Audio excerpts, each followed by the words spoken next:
evening. Welcome to the Town of Riverhead Planning Board. This evening, it is Thursday, October 5th, 2023. If we could stand for the Pledge of Allegiance, please. I pledge allegiance to the flag of the United States of America and to the republic for which it stands, one nation, under God, indivisible, with liberty and justice for all.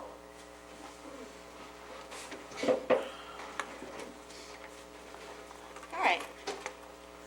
Thank you for coming here this evening. I know that there was a little bit of confusion with the new town hall being open now. I have not been given word when we will move over for these meetings yet to the new town hall, but everybody's in for a treat because it's absolutely beautiful, and congratulations to the town of Riverhead and all the employees to be able to experience having such a great working atmosphere over there. So this evening we have one public hearing, which is JLL Properties, and we will start with Matt Charters on that. Good evening, everybody. Okay, so we do have the required affidavits of posting and mailing for this property, so we can open the hearing. JLL Properties is a public hearing for a site plan application which proposes to convert an existing 4,734 square foot building into a 2,726 square foot deli and convenience store, a 1,200 square foot office area, and an 800 square foot barber shop with facade improvements, 23 parking stalls, curbing, sidewalks, and other related site improvements on 2 tax lots. Currently improved, there's a vacant brick building, if everyone's familiar, at 1312 East Main Street, more particularly identified as Suffolk County Tax Map number 600-105-1-19 and 20. The site plan is before you, and there's a floor plan and elevation as well. And I have Brian Fisher, he's the applicant's architect, if the board has any questions. I have a question. Sure. What are they doing with the lot that's next door? Do they use that for parking? Which one, Joe? I'm just not familiar with. To the west, to the east. It's probably a double lot. The lot line kind of goes like this now. Yeah, There's the brick building here. This is going to be their new parking area. that's what I meant, parking Yeah. area, yeah. Parking.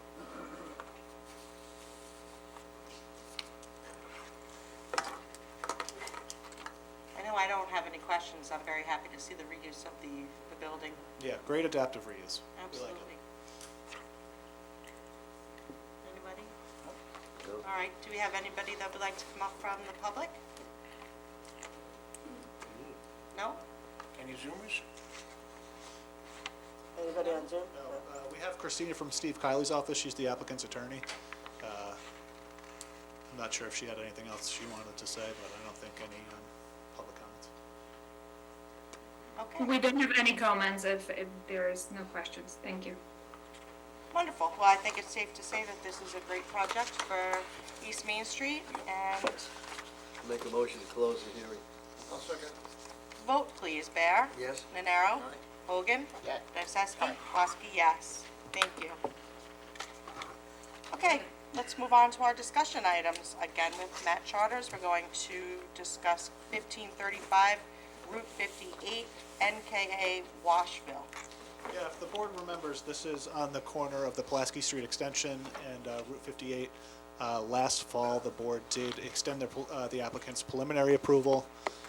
They had to get a special permit for this application. There's been a lot of stuff going on. It's kind of been around since 2019. I inherited this from, it actually goes back to Karen. They've had to get water district approval. There's a pretty significant fee for the map and plan and to do all the connections there. They're in the process of extending the sewer district. A lot of things. They got ARB approval in the spring. Their SWIP has been approved. A wetlands permit had to be issued by the DEC. So a lot of things happening in the background since they came back to you for an extension. So a little bit more work to do in terms of conditions that have to be met, but it's in a good place and it's on its way. I think it'll be a good use. It's an attractive looking building.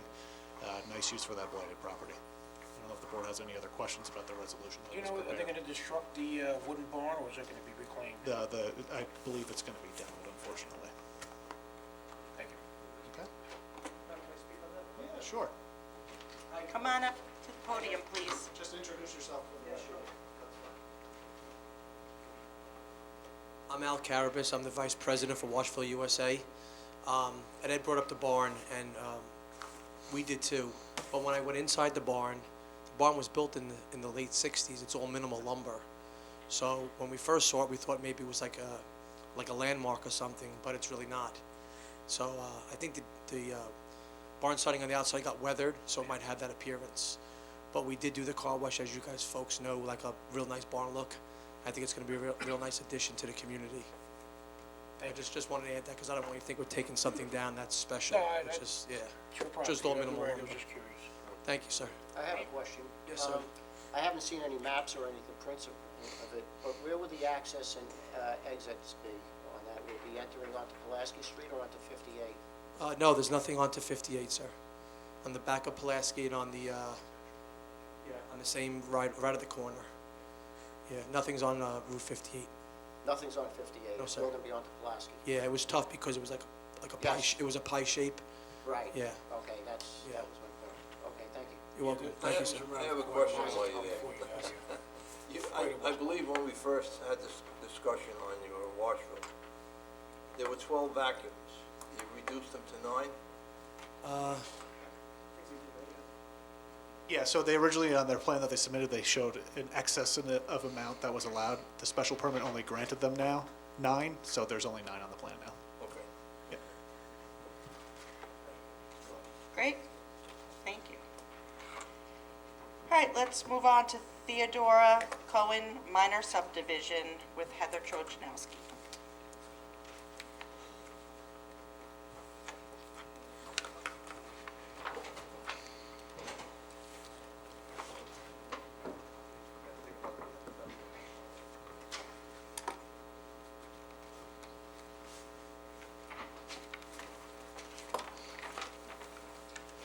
Good evening, everyone. For the record, Heather Trojanowski, planner for the town of Riverhead.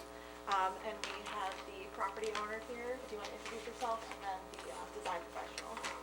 Yeah, I'm Theodora Cohen, owner of Residence Across the Street, 761 East Main Street. Doug, you want to introduce? Doug Adams, Young Associates, 400 Oxford Road. Hey, Doug, how are you? Okay, so the planning department has received and reviewed a minor subdivision application seeking to subdivide 2 contiguous improved parcels of land located at 761 and 767 East Main Street in Riverhead within the Downtown Center 3 zoning use district to create 4 lots, 3 improved with the existing structures and 1 new building lot.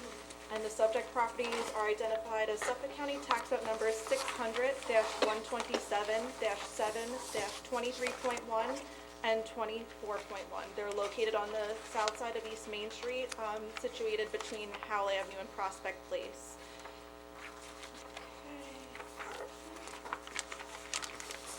So the submitted minor subdivision plan, the 4 lots, as proposed, conform to the minimum lot area requirements of the DC3 zoning use district. So that's a 5,000 square foot minimum lot size. Lot 1 would have an area of 8,665 square feet. Lot 2, 10,530 square feet. Lot 3, 11,727 square feet. And Lot 4, which would be the buildable lot, 14,713 square feet. So with the exception of the front and rear yard setbacks for Lot 3, all of the building envelopes conform to the requirements as set forth in the zoning use district. Lot 1 will be retaining the existing 2-story single-family dwelling, and Lot 2 proposes to demolish the existing single-family dwelling, which is the cottage to the rear of that portion of the property, and then maintain the existing storage building that's there. Lot 3 will retain the existing 1-story single-family dwelling, and then again, Lot 4 would be the vacant buildable lot. So I don't know if you had a chance to look over the submitted map. Lot 3, the front and rear yard setbacks, the front yard setback as depicted on the scheduled dimensional regulations on the plan shows a setback from the existing house to the lot in front of it, which would be proposed Lot 2, and then the rear yard is designated between the building envelope and the property to the west, which is owned by Bagshaw Real Estate. So per town code, the definitions of front and rear yards indicate that they would need to be opposite of one another.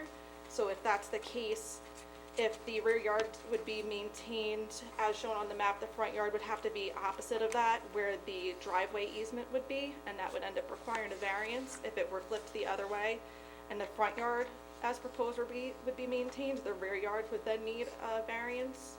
So lot 3? For lot 3, correct.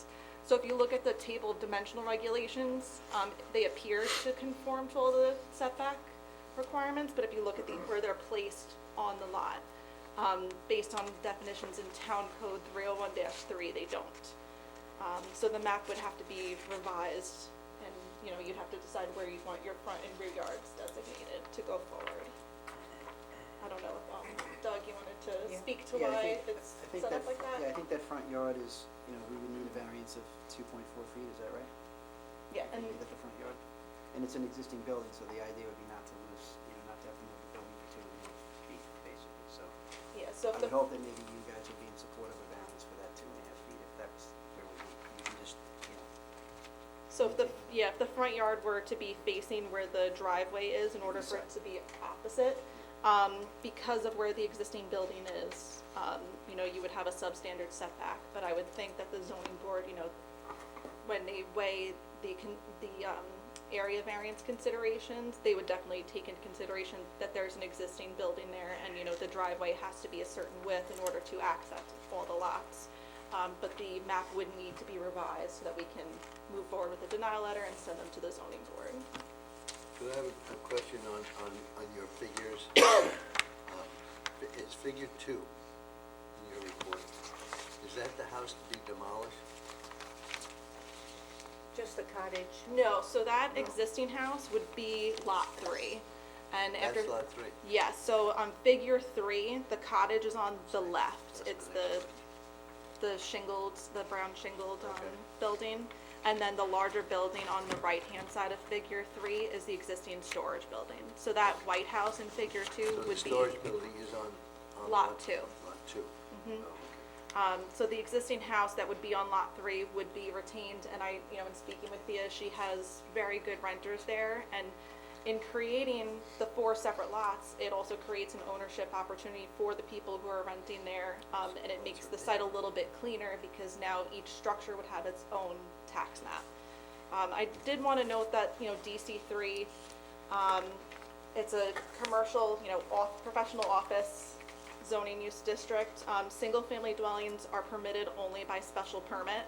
So realistically, you know, if the storage building on lot 2, they've been before the town board in the past, and the town board has granted a special permit to convert that storage building to a single-family residence, but the approval has since lapsed, so they would have to come back for a new approval or maintain it as, you know, a storage building. If they wanted to come in and develop it into a professional office, it would need site plan approval, and the same would go for lot 4, which would be vacant. But it gives Thea the opportunity, you know, as the property owner, to sell that lot in the future. Are all the lots serviced by the Riverhead Water District? They're within the Riverhead Water District. They're also within the Riverhead Sewer District. I did forward the application and plans to both of them. I forwarded it over to our consulting engineer, the fire marshal and the fire districts, also Suffolk County Planning Commission. The only correspondence I've received back thus far is from the Planning Commission. They found that it was a matter for local determination, but did have a comment about the right-of-way needing to be 50 feet, just because of the number of lots. Who is the owner of the road? So I think, Thea, you could probably speak to The the owner of the lot? the road? driveway, how it was created. I am the owner. You are the It was owner? in the original deed. Okay, and so when I- each of these lots is gonna have an easement over it? Oh, yeah. Okay. What's the condition of the road? Right now, you know, in order to do the subdivision, it's gonna have to be updated and asphalt. Yeah, it's I guess like a mix of gravel and And see, or, RCA. Yeah. Okay. So are you saying that you are planning on subdividing this so that you can sell off?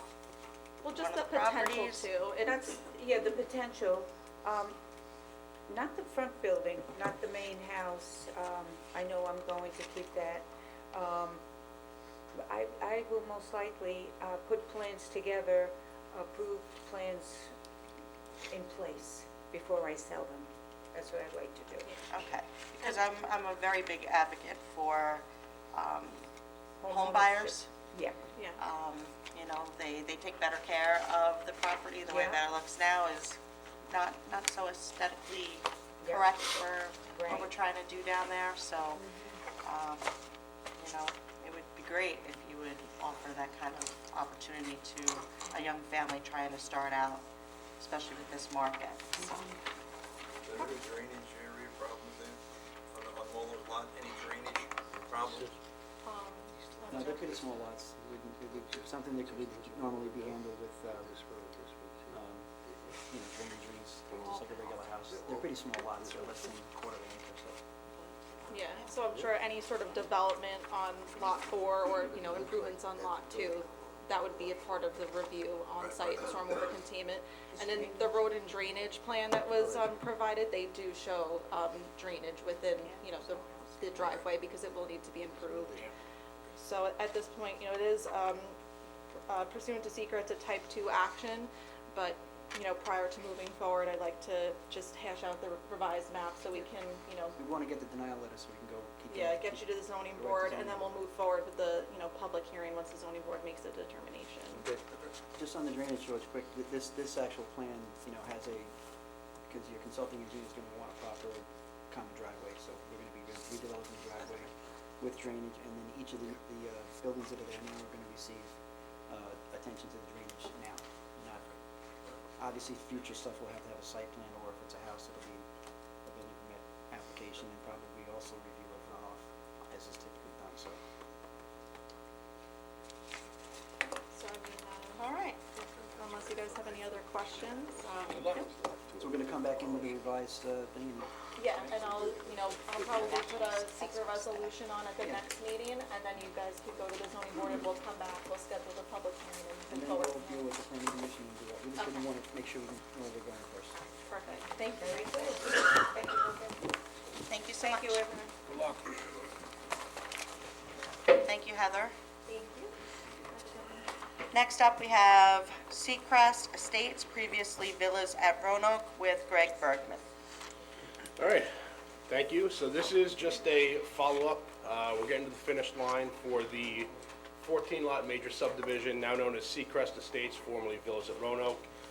As the board will recall, the board approved a preliminary plat back on November 3rd of 2022. There were a number of conditions in that preliminary plat resolution that needed to be satisfied. To date, the applicant has received, Charles Cuddy representing the application. So the applicant did receive approval from the Suffolk County Department of Health Services Office of Wastewater Management on May 24th, 2023.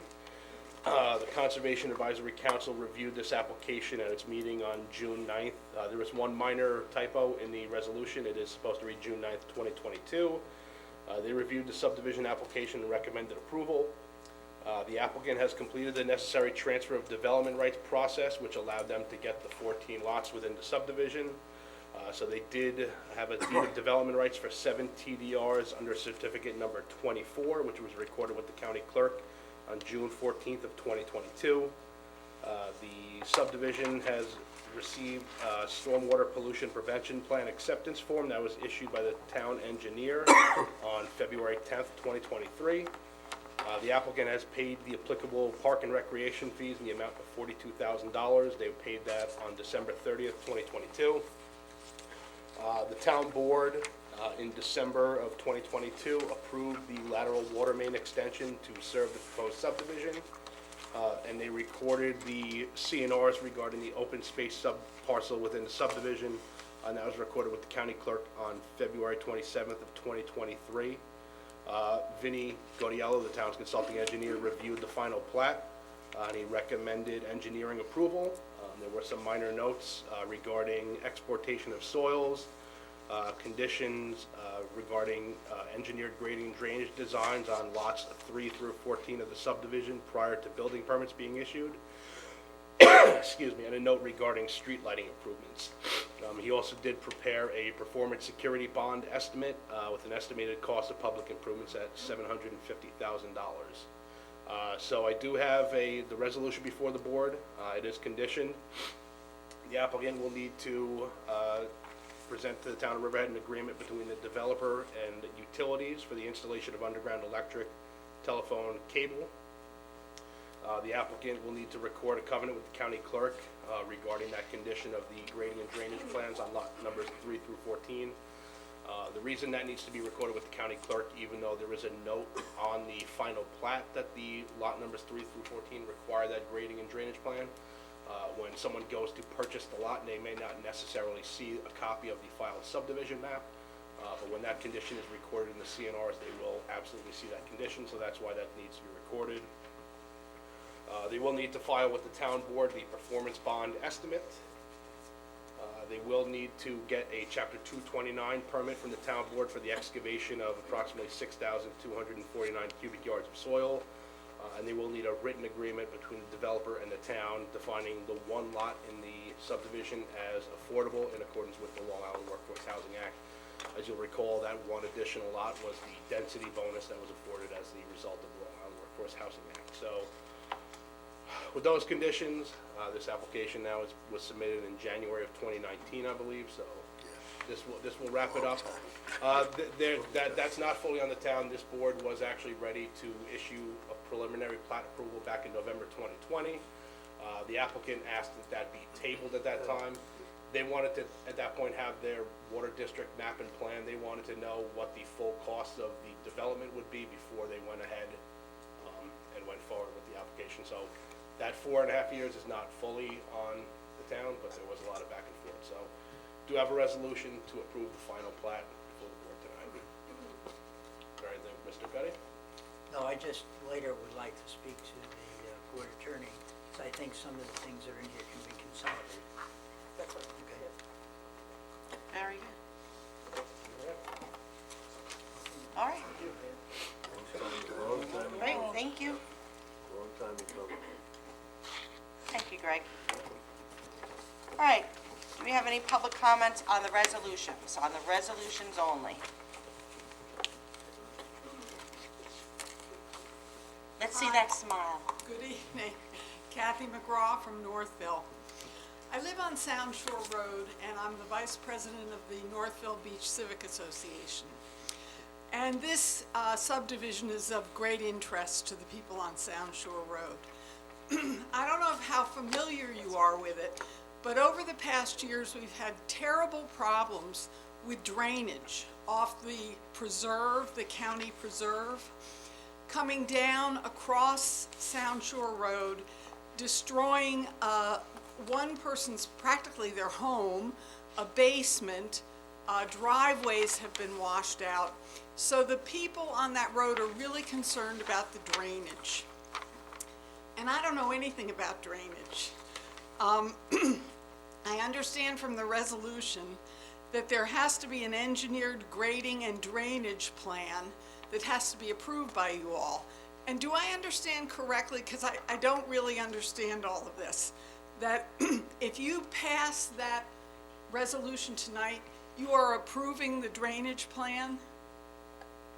Greg, can you? The board is approving the final plat. So the final plat, the drainage, the recharge area was sized in accordance with the stormwater pollution prevention plan regulations. They are managing all their stormwater for their impervious.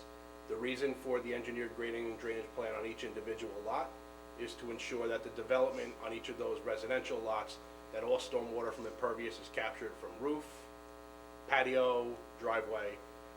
But I believe when a SWIP is designed, I believe they need to use an 8-inch rain event.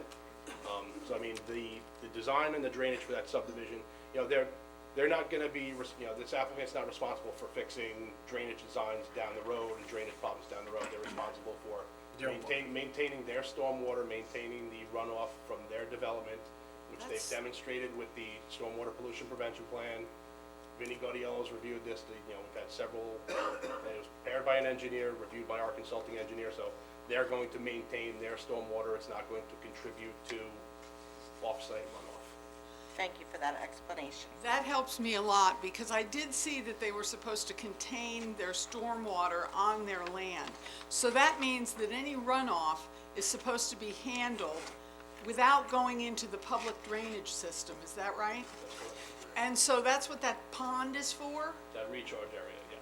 And, okay, because we have a couple of recharge areas, and it's worked. What the town or the county did has really helped us. We're just afraid it's gonna happen again with the coverage of the permeable surface on this very sloped lot. So, do I also understand that when they post a bond, if they build this thing and it doesn't work, and we get water pouring down across the road, does that bond take care of that? Do they fix it with that money, or how does it get fixed if it doesn't work right? So the development of the road will have separate inspections by our consulting engineer. They will go out and inspect the drainage design at different stages. The performance bond is in the event that the developer, if they start the development, in the event they break up, dissolve, whatever, there is a fund to complete the necessary improvements in accordance with the approved plan. So it's a surety to the town that a developer, and again, this developer is well established in the town, they're not gonna go anywhere, but that bond is a performance bond, a surety to the town that those improvements as detailed on the drainage plan will be executed to the plan in accordance with the plan. So if things go wrong 5 years down the road when the houses are all built, who would be responsible for making sure that the property owners across the street aren't inundated with water? Okay, so a stormwater design is designed for an 8-inch rain event. Obviously, if Noah's, if the biblical flood happens where, you can't possibly contain a 14-inch rain event, in the event of, I believe it's the 100-year storm, an 8-inch rain event, it will contain all their stormwater as designed. You can't engineer a design for a 20-inch rainstorm where every property is going to be inundated. But in a standard, the 100-year storm, this design, which again has been prepared by an engineer, reviewed by the town engineer and the consulting engineer, will not contribute to offsite runoff. Thank you, Greg. Thank you, and we have to obviously rely on you all because we don't know anything about drainage. Just a couple of other questions. At the last meeting where this plan was discussed, there was a lot of discussion about the open space that surrounds the 14 lots, and that open space is supposed to be protected by a 5-foot black vinyl chain link fence. And I know the developers asked that it be switched to a split rail or something like that. And there was talk that the homeowners association would protect that land. The concern is, when you're abutting onto open space, it's very easy to take over that open space. And I'm wanting to know in this, I saw that condition still in this resolution. Mr. Bergman, is that still a condition? Are we still with a 5-foot black? Split rail. So when we brought it to the board last time, the applicant, there was a discussion about the 5-foot chain link fence versus a split rail. The purpose of that split rail fence, I will agree with Ms. McGraw's point. When you have these conservation easements or open space areas or buffer areas on major subdivisions throughout the town, it is very easy for someone to just sort of make that an extension of their backyard. They go in and put pools, they put sheds, they'll go and clear it out. The reason for some type of physical delineation was to kind of dissuade that from happening, sort of, prevent people from happening. If someone's gonna go rip down a fence and clear down trees, they're gonna go do that. But there is they did record a conservation easement, that actually said the actual language of the easement says that it actually, and we did discuss it, it was a 4-foot fence. It doesn't specify type, so as long as there's a physical delineation, again, the developer will put up a 4-foot split rail fence.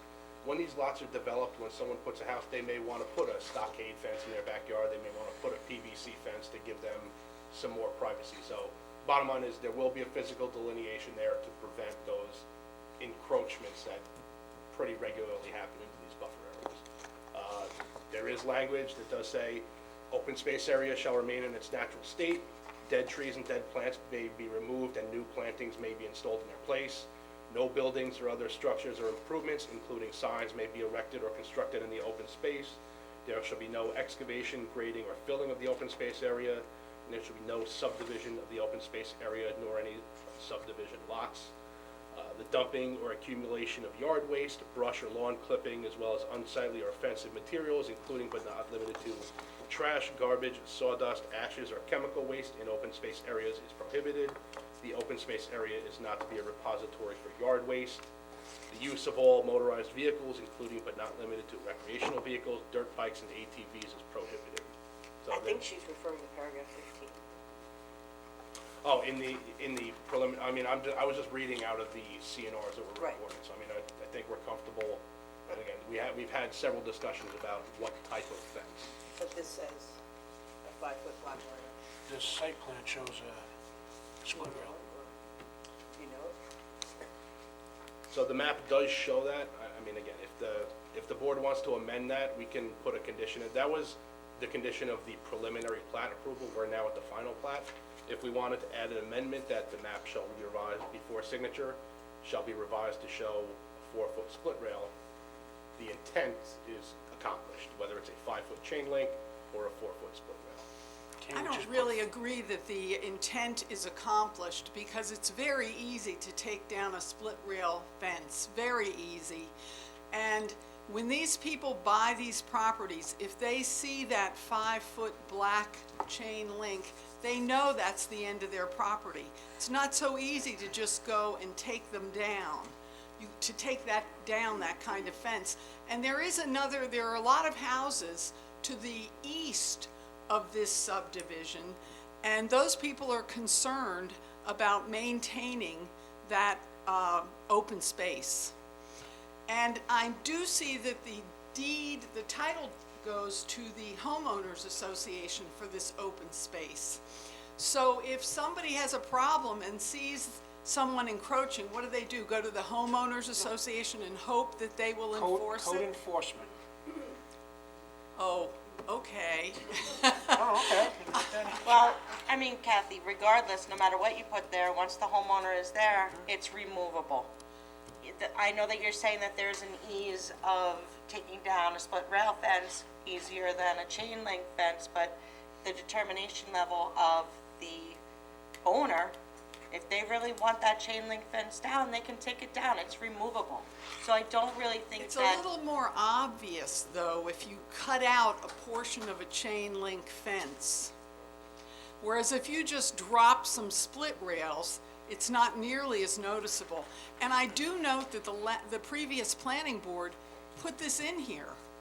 And many of you were on that planning board, and why would you now, because the developer wants this to look better, he'll have a better chance of selling his property with a split rail fence than a black chain link. But once he's gone, he doesn't care. He doesn't care if they take that split rail fence down. So I'm just curious why, when you did it to begin with, you said a 5-foot black chain link fence, and now you're willing to change. To me, aesthetically, that looks horrible. I wouldn't want that in my backyard. Plant plants along it. The developer could easily put privet along that, landscape it in some way. All right, I understand what you're saying, but I personally really am fine with going with a split rail fence. Yeah, agreed. Okay, and then I also have another question about the pond. At the last meeting, I understand that they want the town to take over the road and the drainage pond. Is that correct, Mr. Bergman?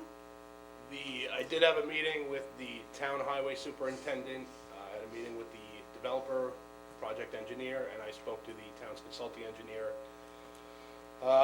He did say, the town's consulting engineer did say that the final plat and final road and drainage plans to be acceptable. So in order for a town, now the highway department is not obligated to take over this roadway, but in the event that a developer has a desire to dedicate the road to the town of Riverhead Highway Department, it would need to be constructed and designed in a manner that complies with the town code. So the roadway as designed, the drainage area as designed is in compliance with the town code.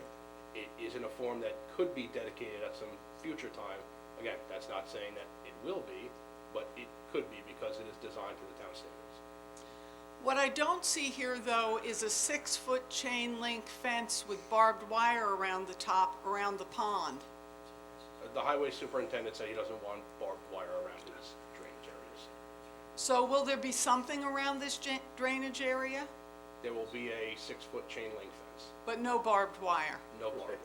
Okay. This is- All right. this is- Thank you very much for your responses and your information. Thank you.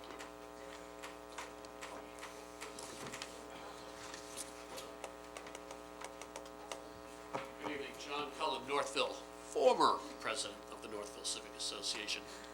Could I be told how many gallons this recharge basin will hold, Greg? I don't, I mean. Or size-wise? Recharge basins are not, again, it's designed to hold an 8-inch rain event, whatever the cubic footage of water, whatever the volume is. I don't have the gallons off the top of my head, but it is designed, it had an approved stormwater pollution prevention plan, so it's designed for an 8-inch rain event.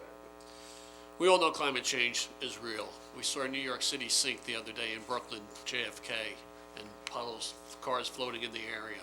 Gladly, I'm not seeing them at the EPCAL runways, but obviously the Seacrest, former Villas of Roanoke, have done their homework, dotted their I's.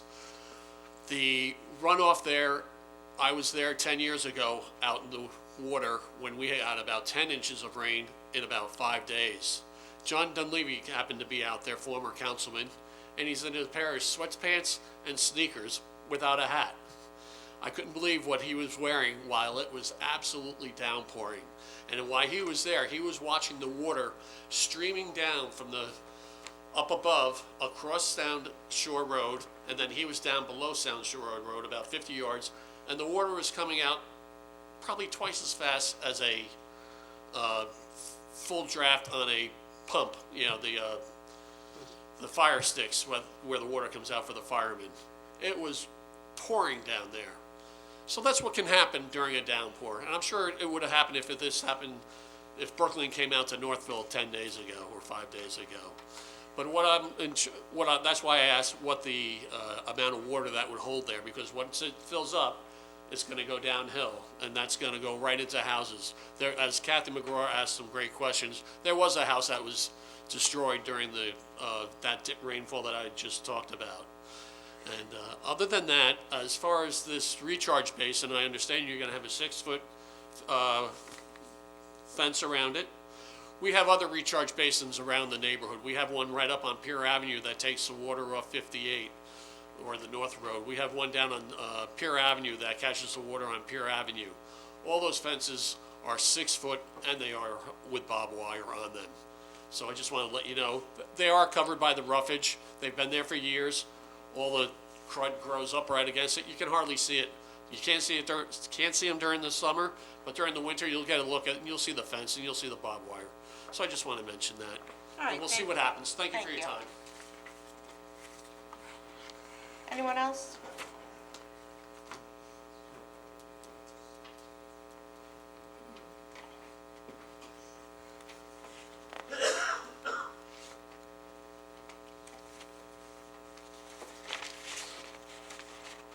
My name is Sheila Doherty.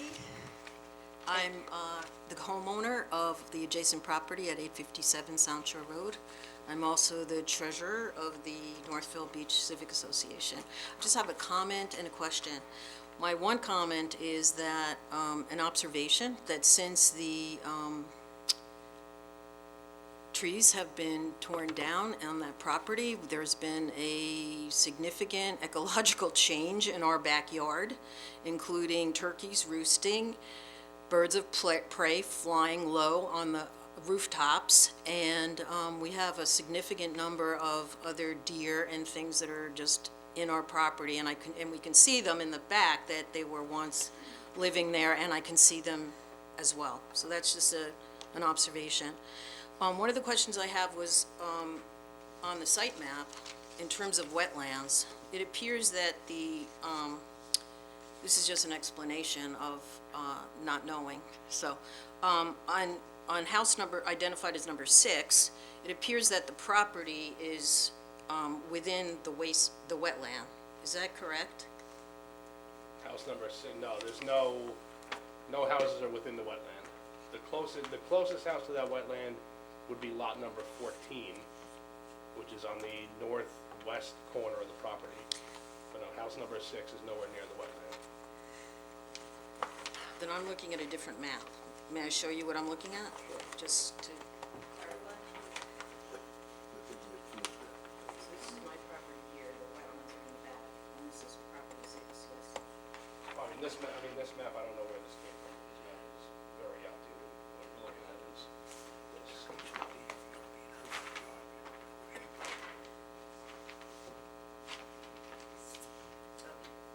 There's the limits of the pond.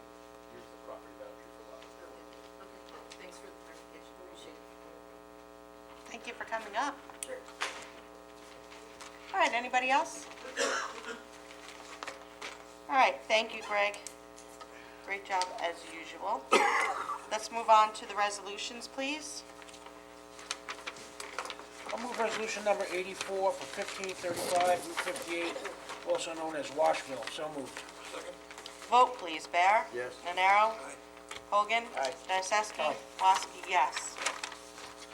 I'll move resolution number 85, scheduling, Sorry, never mind.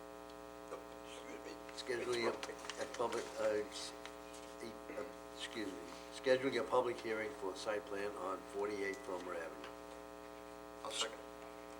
Vote, please. Bear? Yes. Nenaro? Aye. Hogan? Aye. Dennisesky? Aye. Woski, yes.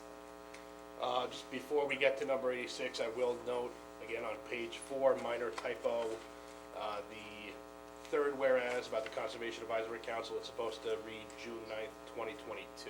So we just vote on that as amended. I'll move resolution 86, Seacrest Estates, formerly the Village of Roanoke, granting the approval for the final site plan. So moved. Second the motion?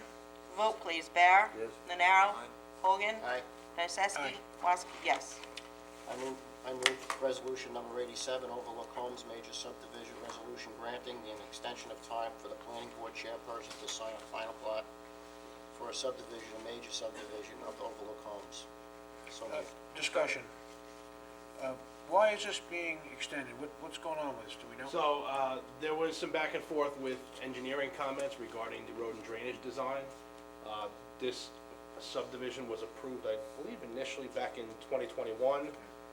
The subdivision approval lapsed. We granted an extension, I believe, back in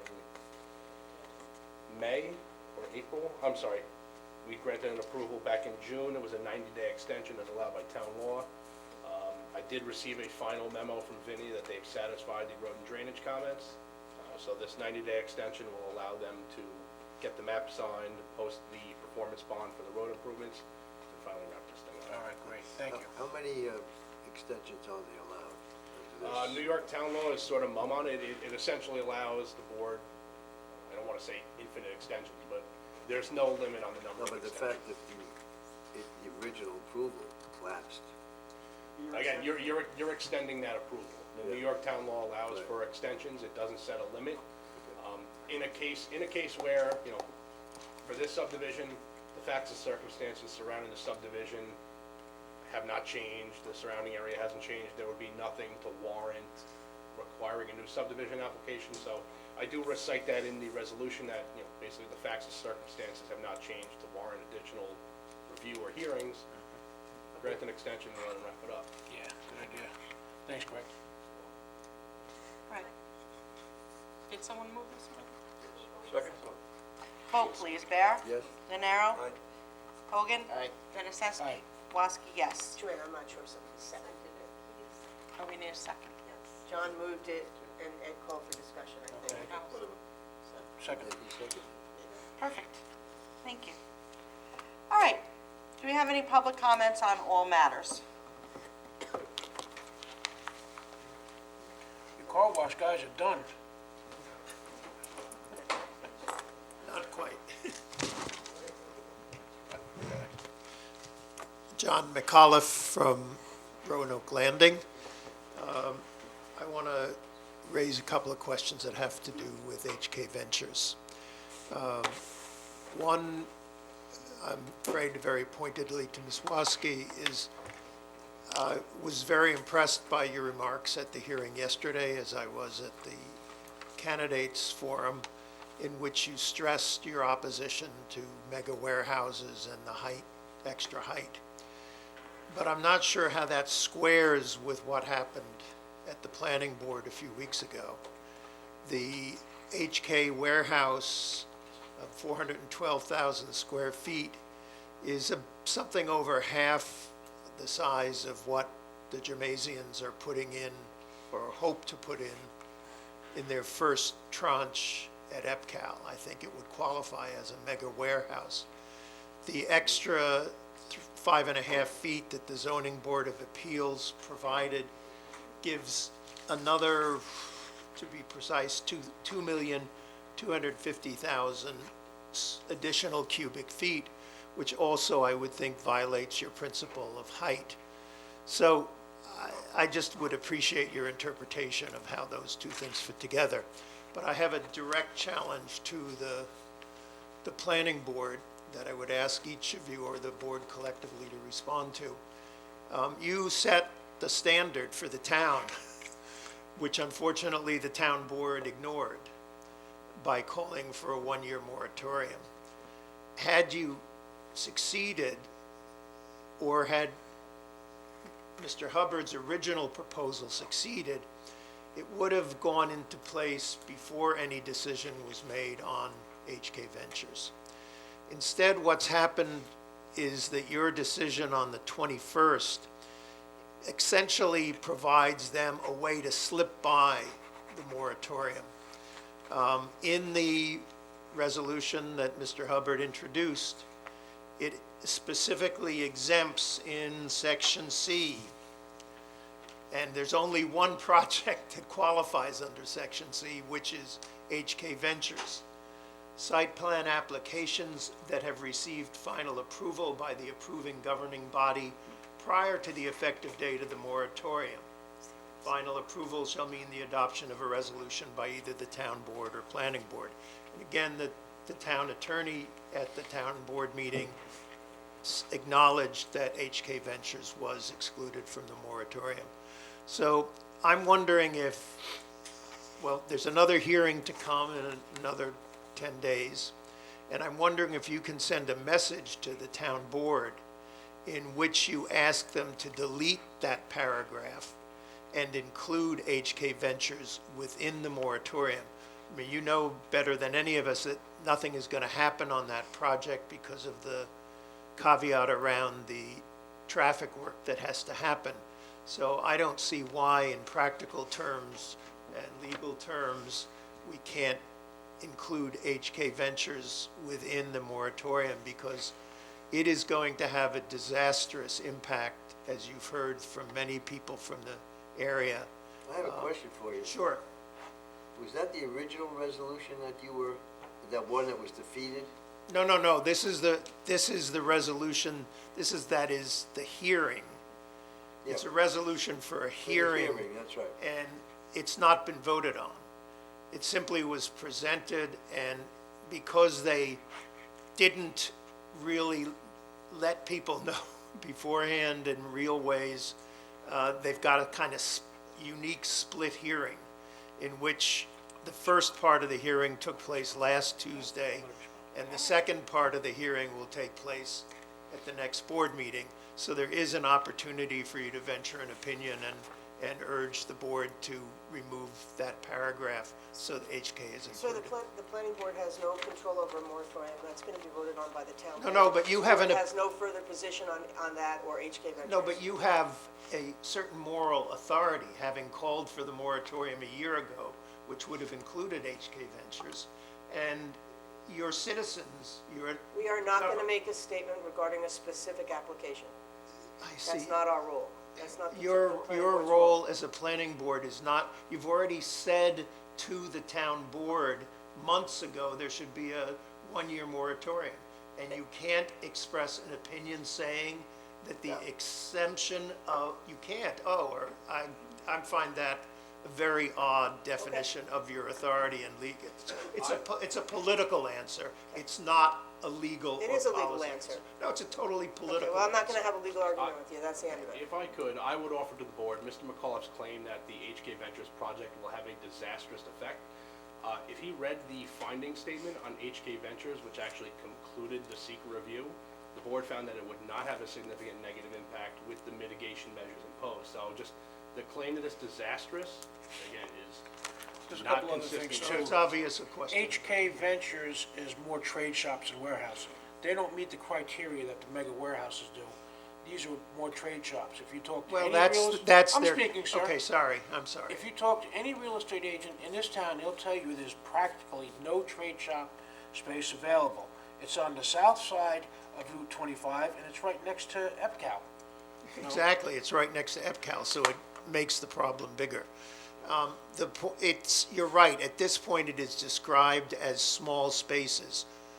Ultimately, what they do with it, who knows, but in any case, whether you talk about it as small spaces or a single space, it is a mega warehouse. It's just lots of little pieces adding into a big one. Now, I guess it's an aesthetic question, whether it's a disaster, not just an environmental question, but also an environmental question. It's a big piece of property that's being shifted over to be a warehouse, whether it's lots of small ones or one big one, and with the extra height, I think it categorizes as something that's a warehouse, and I don't see why it wouldn't be included in the moratorium, and that you should be consistent with your original call for a moratorium by urging the town board to take out that paragraph. All right, thank you, Mr. McAuliffe. Is anybody else? Would anybody like to come up and speak? No? All right, we do not have minutes available for the last September 21st board meeting. Do we have any other business, correspondences? Our next meeting date is Thursday, October 19th, 2023 at 3 p.m. Please pay attention to our Riverhead Town website to find out if that is going to be here or at the new town hall. Question. Yes. We just authorized a resolution for a public hearing. Did we advertise it for here or there? Do we know? Or does it matter? Oh,